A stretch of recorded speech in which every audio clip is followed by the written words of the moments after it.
Hello my friend, I'm Johnny Good from realhomestudio.com, and today I want to show you 3 super easy but highly effective techniques for mixing one fader drums. These 3 pro techniques are going to give you natural but punchy compression, low-end energy with focus, and controlled space and realism. The great thing about these techniques is they are so effective but so simple, anyone can do them right now regardless of your mixing experience. So whether you've recorded your drums with one mic, maybe you're working on the drum bus, or you're working with MIDI drums, this is the video for you to whip those drums into shape.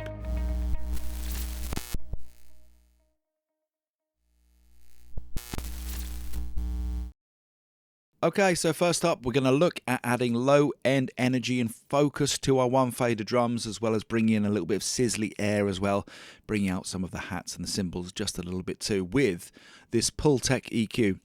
Using a technique originally made famous with the original Pultec hardware that these plugins faithfully emulate. And the anomaly was, when it was created, it was discovered by some clever engineers that if you boost and attenuate to the same level, you're not actually doing a counterintuitive move, but actually the way that the circuitry was created, you were getting the results of boosting that low end, but also some benefits of it bringing in some focus as well by the way that the EQ overlapped. So that's what we're going to do right now with this Pultec EQ.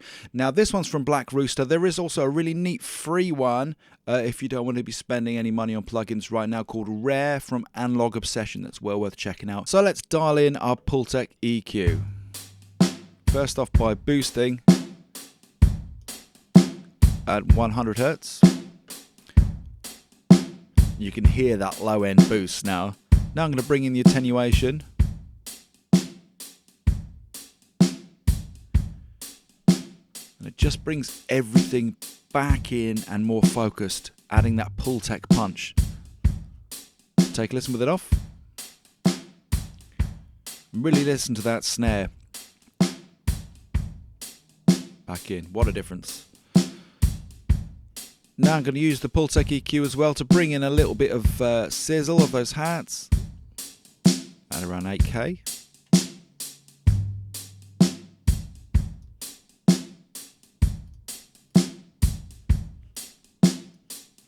Pultec off and Pultec back on.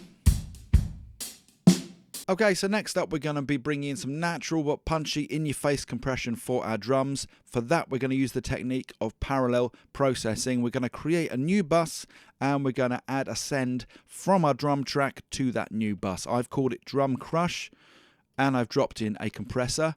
For this I'm using Core Compressor from Kit Plugins, particularly handy for parallel compression because it's got this crush button which instantly dials in crushing parallel processing settings. So we've got fast attack, we've got slow release, and we're looking for a gain reduction anywhere between 5 and 15 dB. Let's take a listen to what that's doing.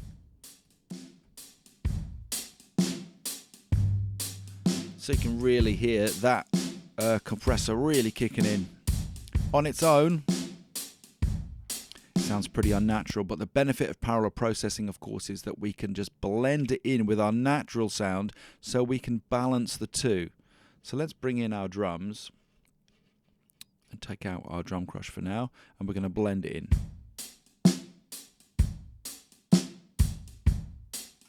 So you can hear that life and energy starting to come into our drums.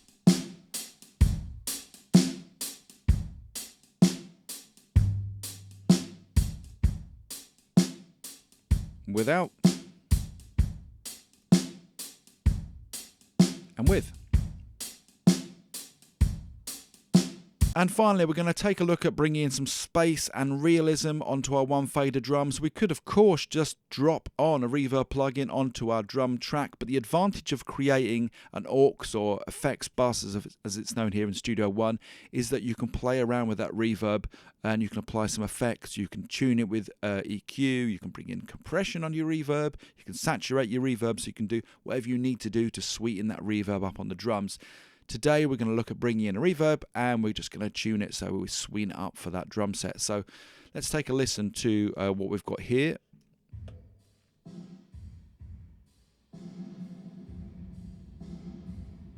Now, plate reverb sounds great and it can be really tempting to dial lots in, but less is more, I find, with drum reverb.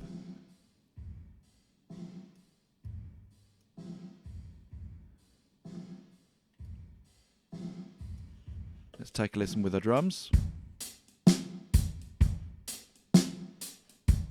Now I'm going to bring in my EQ. And you see I brought in a high and low pass filter. Let's take a listen to what that's done.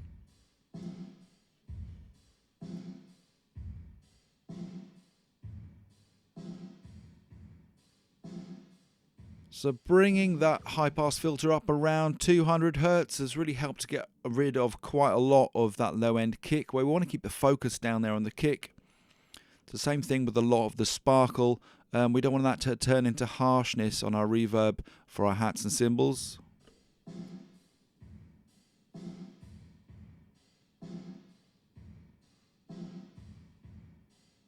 Let's take a listen to the end result.